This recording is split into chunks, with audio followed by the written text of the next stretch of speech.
So my wife goes, she had like a sip of a drink. Yeah. No more than like half of a drink. Yeah. And now she's telling stories. And I'm sitting there like everybody else. This is the greatest story I've ever heard. Because you had the other half of the drink? Well, no. But then she gets like halfway or three-quarters in the story, and I went, wait a second, I'm in this story, and I don't know what she's talking about.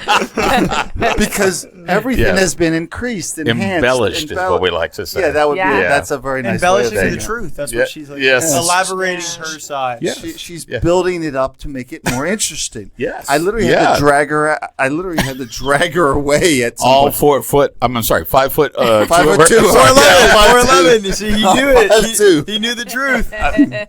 He was trying to figure out what was the right answer. And it's like, I know the answer. 5'2" is the correct answer. I don't live with her, so I'm okay. Yeah, you can say whatever you want. Yeah.